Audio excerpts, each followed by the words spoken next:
Mbeere.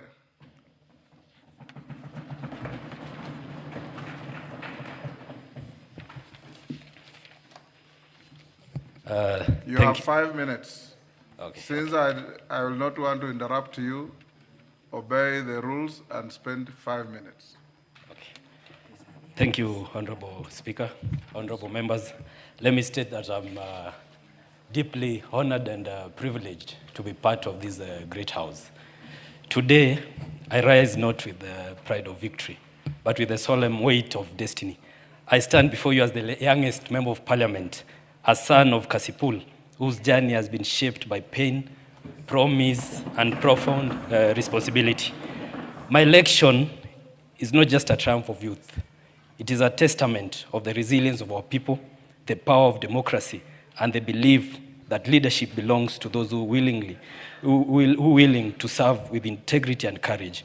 Honorable Speaker, this victory carries both joy and unbearable sorrow. I stand here with 2 fresh graves behind me. My father, who paid the ultimate price for public service, and Baba, His Excellency Raila Odinga, whose guidance I longed for as I began this journey. Today, I walk forward holding only their memories.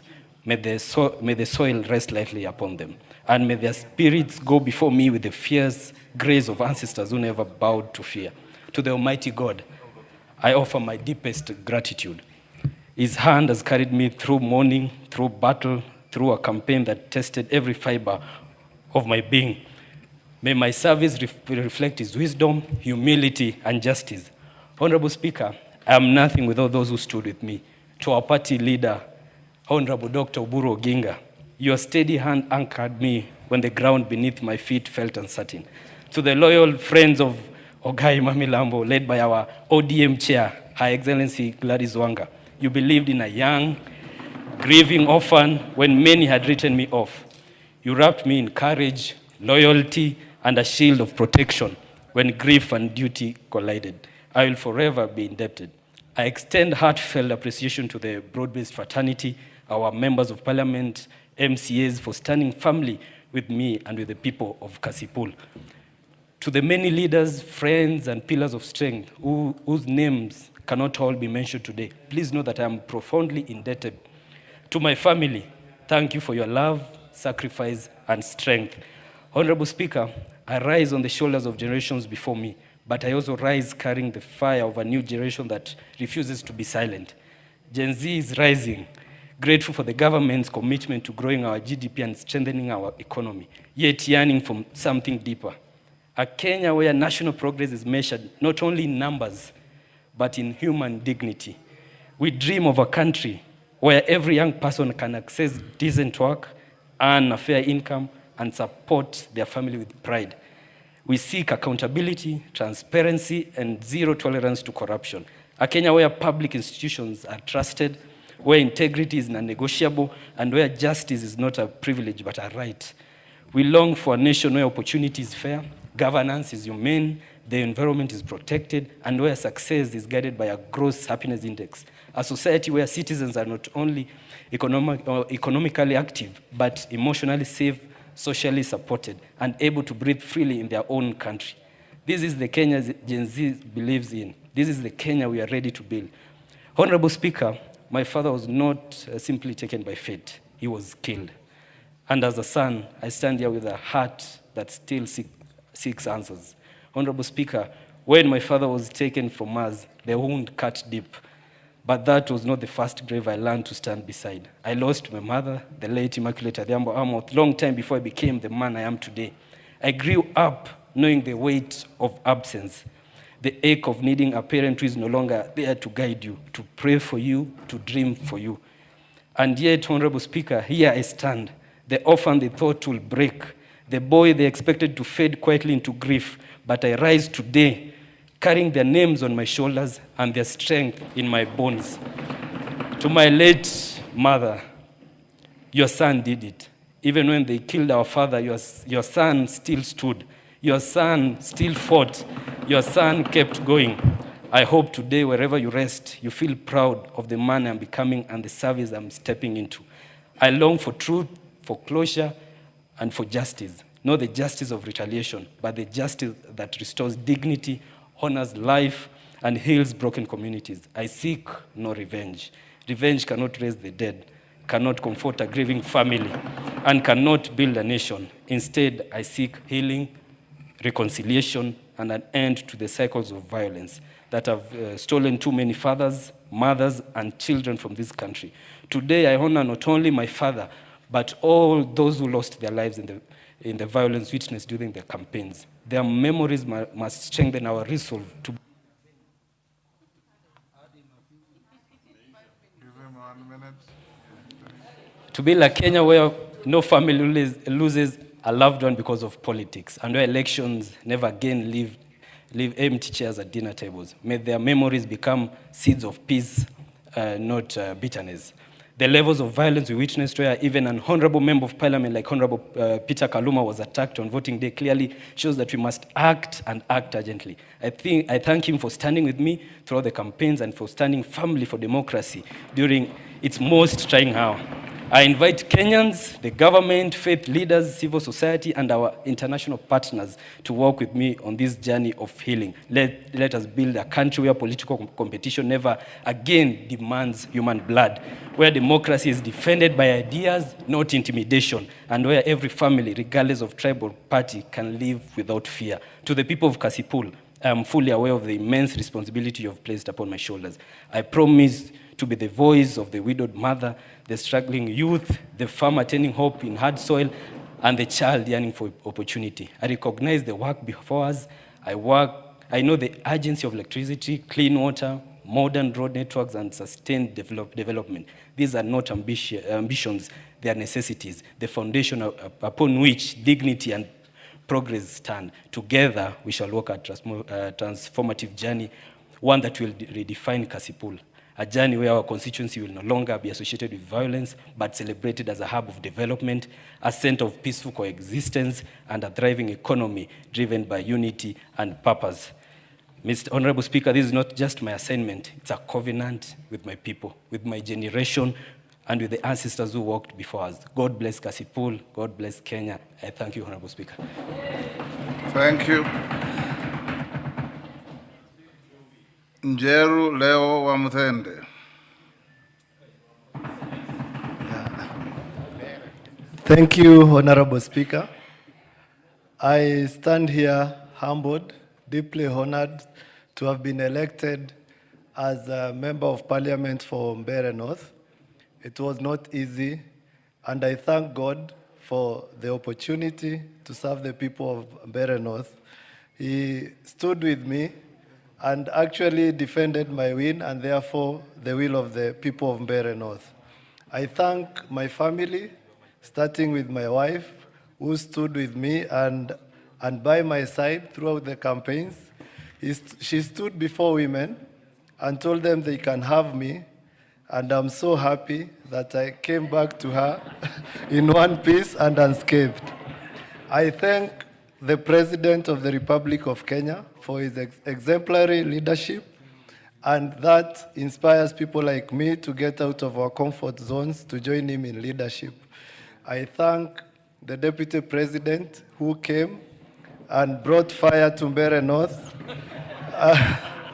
And by the time he was done, Bwekse was actually a greeting in Mbeere North, and it still is today.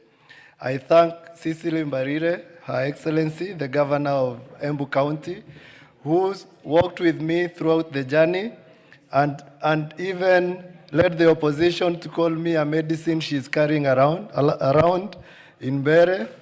And I accepted to be that medicine, but not and for the problems of Mbeere North.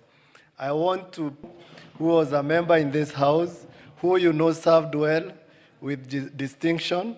He actually made it very easy for me to sail through because of the good things he had done for Mbeere people and the way he performed in this parliament. To the people of Mbeere North, I thank you. I'm deeply honored. And I say, I made pledges, I made promises. I will stay focused in leading you to achieving the goals we set together, One being the bursaries, which are, as we agreed, will be equitably distributed.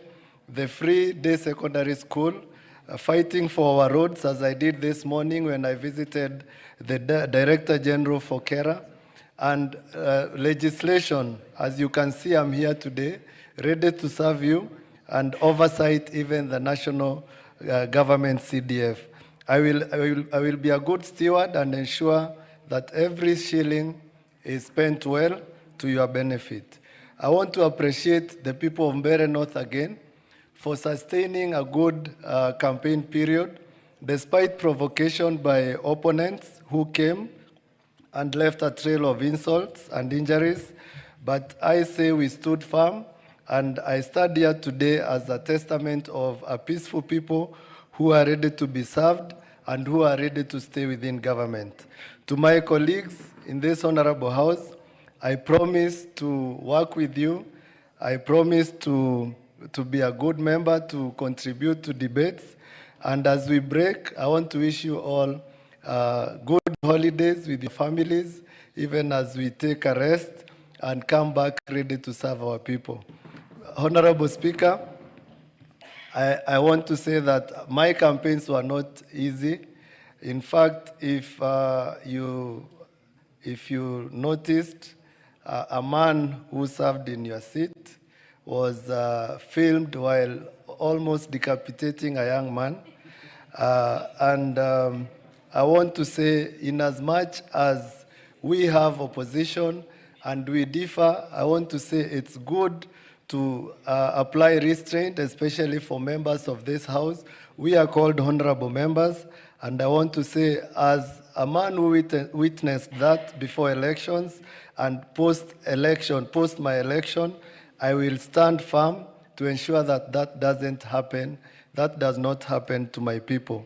I thank you for this opportunity, Mr. Speaker, and I promise to serve my people and fulfill the promises I made, which were many, so that all who voted for me and those who even didn't vote for me find fairness in my leadership. Thank you, Mr. Speaker. Thank you, WAMUTHENDE. That man you are referring to was not only my classmate, but also roommate. And I have absolutely nothing with what he did. Omondi Moses Okoth.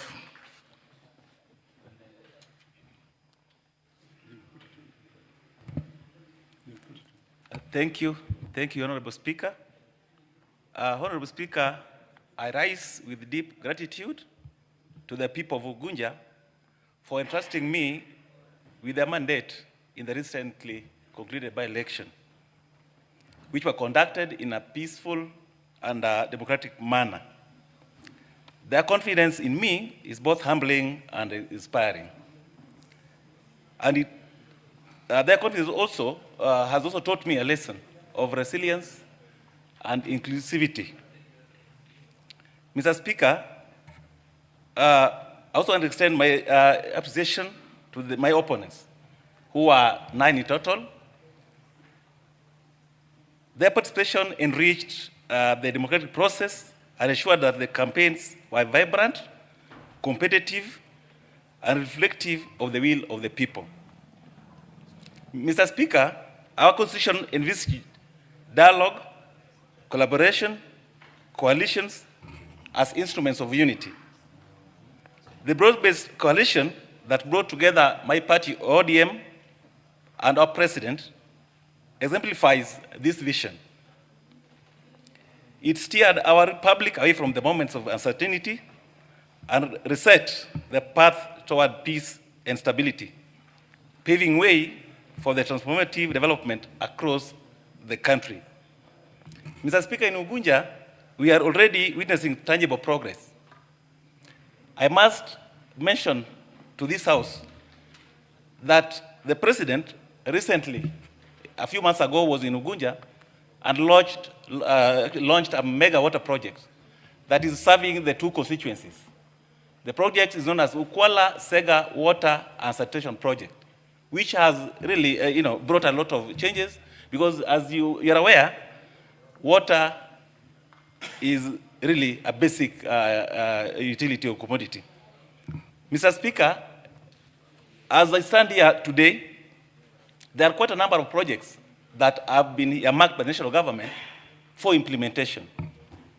There is the currently ongoing construction of a modern market in Sidindi Market. We also have a road known as Sidindi, Sigomre, Masiro, which has equally been earmarked for tarmacking, Mr. Speaker. And therefore, as the member of Parliament for Ugunja, I have no reservation whatsoever to support this government, known as the broad-based government. Mr. Speaker, these initiatives, I'm sure that they will spur economic growth, enhance accessibility, and uplift the livelihoods. Mr. Speaker, the broad-based government also elevated my former boss, the CS for Energy and Petroleum, Opio and I, who was a dedicated, development-oriented leader to national responsibilities in clean and sustainable energy programs. His example sets a standard for me, and I'm determined to uphold and build upon that legacy in Ugunja. For records, members, Omondi, who is now before you, has been the manager for constituency since 2013. And that has given me leverage on development agenda. So, in conclusion, Mr. Speaker, I pledge not to disappoint the people of Ugunja. My mission is to shape a vision that promotes continuous development, strengthen my oversight and administrative roles, and ensures that the sustainable development goals are localized and realized within our constituency. Mr. Speaker, thank you. Thank you. Well done, Omondi. Ndakwa David Athman, Malava. Thank you, Mr. Speaker, for the opportunity. Mr. Speaker, I rise today with deep humility and profound gratitude to deliver my maiden speech in this august house. I thank the Almighty God for granting me the opportunity and the privilege in this august house. Mr. Speaker, I also have to honor to be standing here as a representative of the Malava constituency. I extend my sincere appreciation to the voters of Malava constituency from all wards, mentioning West Kabras, East Kabras, South Kabras, Chimuche, Shiruku Mugai, Manda Shivanga, and Putali Chekulo.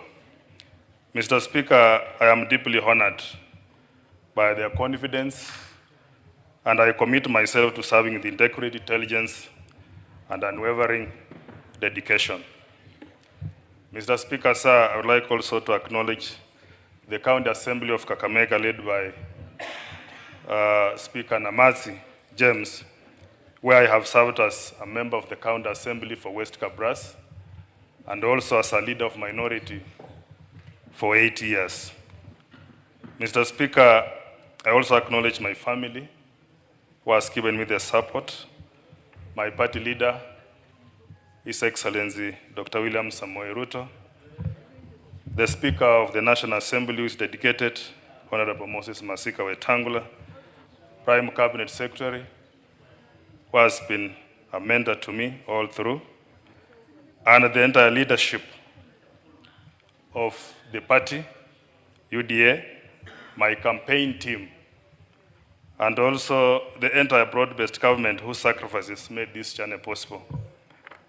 Mr. Speaker, sir, I also want to acknowledge my predecessors, Werangai Masinde, Buruti Nabwera, Joshua Ngatia, Soida Shitanda, Malulu Injendi, may his God rest soul in eternal peace, who served this constituency before me, and I recognize their contribution, and I pledge to build upon their foundation that they laid. Honorable members, I stand here not merely as an individual, but as a voice for the aspiration and struggles that we go through and hopes of the people of Malava constituency who have elected me. My constituency faces challenges that require urgent and collective actions. Among them is poor facility in education, impassable roads, struggling agriculture, especially in the sugar sector, lack of electricity, and poor health facilities, lack of piped water, unemployment among the youth, an empowered, vulnerable group of women and people living with disabilities, among others.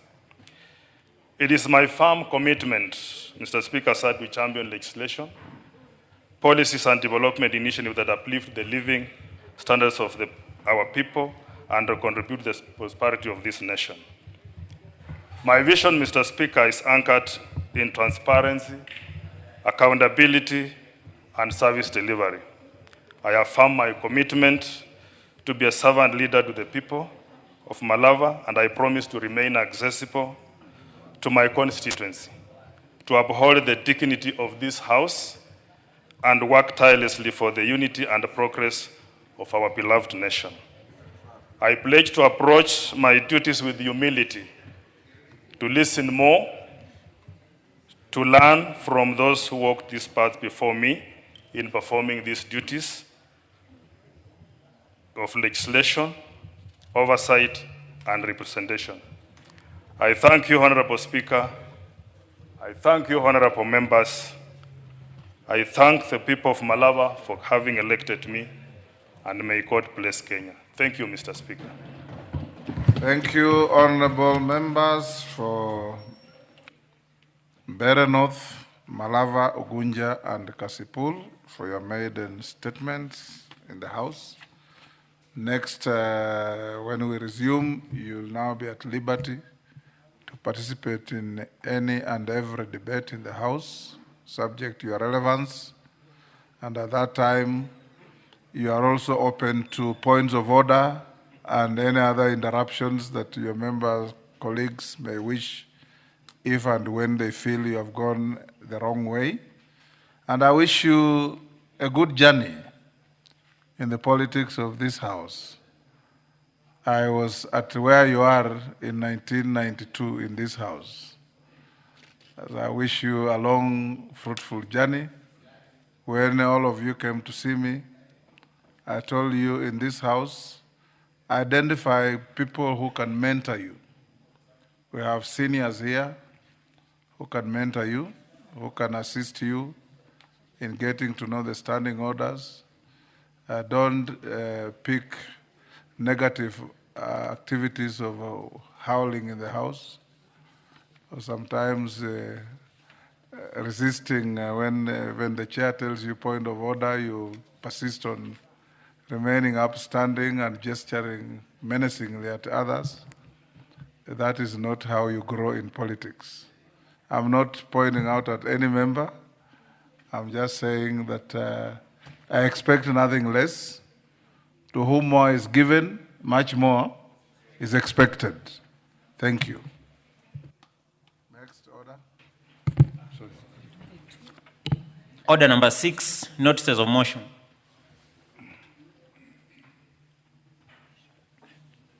Gishimo, you can come now.